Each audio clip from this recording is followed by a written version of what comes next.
There's a type of person more dangerous than a fool. It's the one who thinks they're smart. They don't Google because they believe they already know it all. They don't listen because they're convinced they're always right. They don't ask questions, fearing it'll reveal they know nothing. A sharp confidence, but it's a blade that cuts them and those around them. Are you thinking of someone? Someone who always talks but never listens, always teaches but never learns? Or worse, have you ever been that person? Once thought you had it all figured out until life slapped you with a harsh wake-up call? If you see a piece of yourself in this story, stick around, because this isn't just about them. It's about all of us. I used to be really good at giving opinions on things I didn't truly understand. A documentary. I'd talk about it like I'd studied it for a year, like I was an expert. A philosophical post online. I'd quote a couple of lines, then ramble on as if I'd just had tea with Nietzsche. A self-help book. I'd skim the table of contents, but it was enough to impress at coffee chats, enough to get nods and bright-eyed looks. I wasn't exactly lying, not fully, but I wasn't telling the truth either. I just spoke as if I knew. I picked fancy words, crafted sentences that sounded profound, and performed it flawlessly. That feeling, it was strange. It didn't come from real understanding, but from the satisfaction of being seen by others as smart and deep. I didn't need to study deeply, just enough to seem deep, to make people think, wow, this person really knows a lot. And so I became a fake smart person. No one noticed. No one suspected. People nodded, clapped, even asked for my opinions more. And I thought, if no one catches on, if everyone believes I'm smart, then maybe I really am. I convinced myself I was doing well, that I had everything under control. But deep down I knew. I was standing on thin ice, and it would crack sooner or later.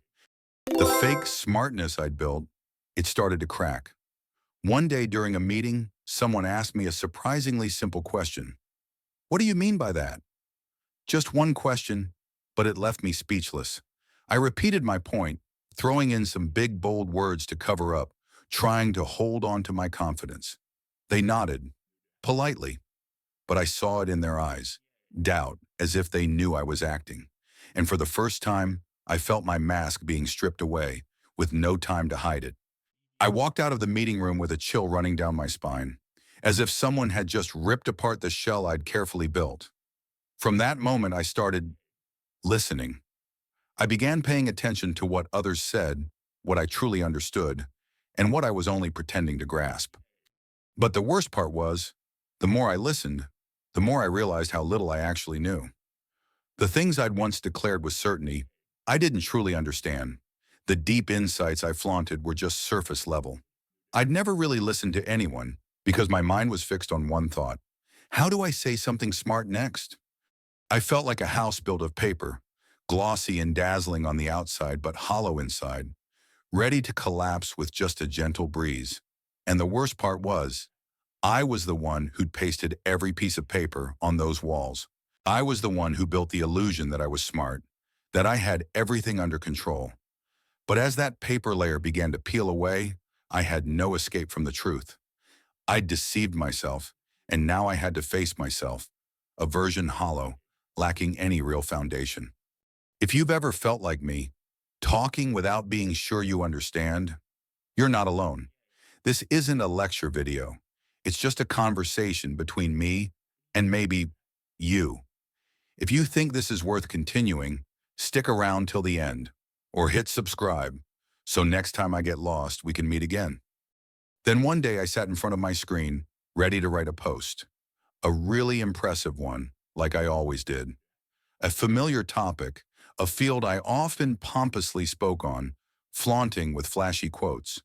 I planned to type a few lines, toss in some academic terms, fill it with shiny words. But my fingers wouldn't move. They froze, as if they knew something I hadn't yet dared to admit. For the first time, I asked myself, how much do I really understand this? A seemingly simple question, but it was like a sharp blade, ripping apart the layers of paint I'd meticulously applied to myself over the years. I looked back at what I'd said, written, shown to others. And what did I see?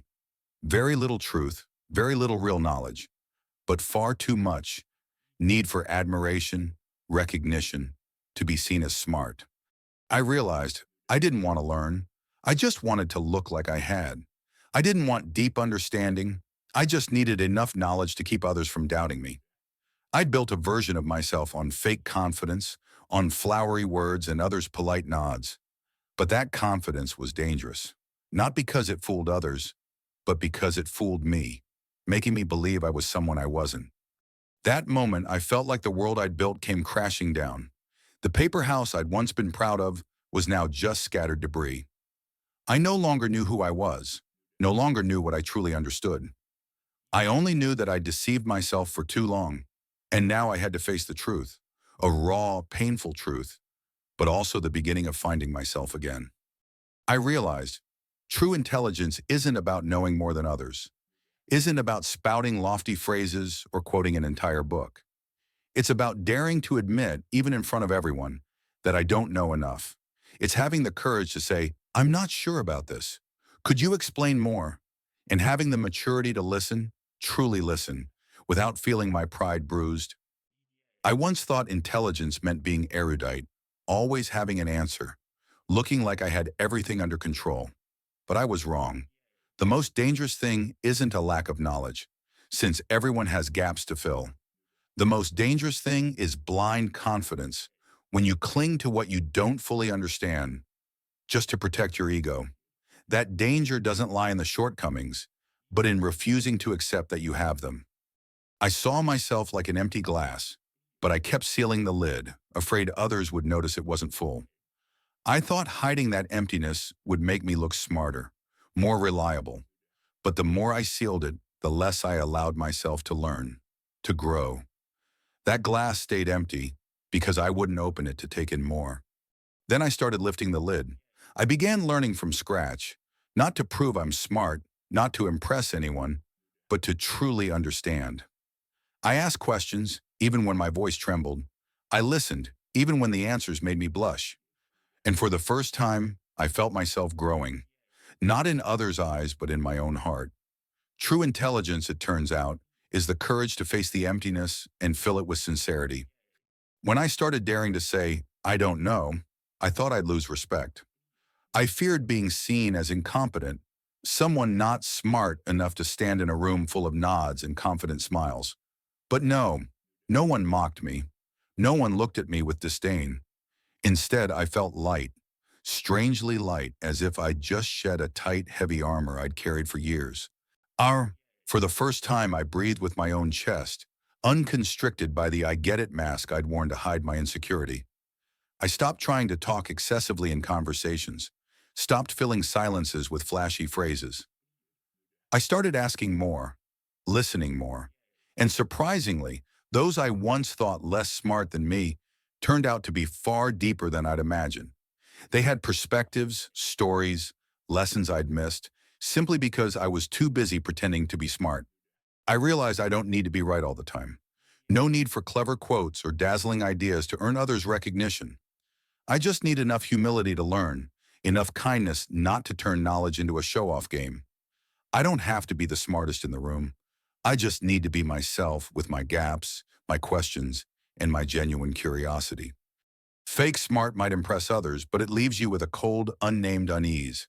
Meanwhile, real growth, true maturity, brings peace. It gives you relief when asking questions without fearing judgment, when admitting you don't know without shame. I've chosen that path, the path of sincerity, of learning to understand, not to be praised. And for the first time, I feel truly alive, not to impress, but to grow, day by day, minute by minute. If you've ever been like me, trying to be smart to avoid being left behind, fearing judgment for not being good enough, then give yourself a privilege, the right to not know. Seriously, you don't need to know it all to be respected. You just need to be real enough for others to feel safe being themselves. If this video strikes a chord with you, leave a comment. I'll read everyone. And if you think this value deserves to spread, don't hesitate to like, share, or subscribe. Not to make me famous, but to give truer, kinder conversations a chance to begin.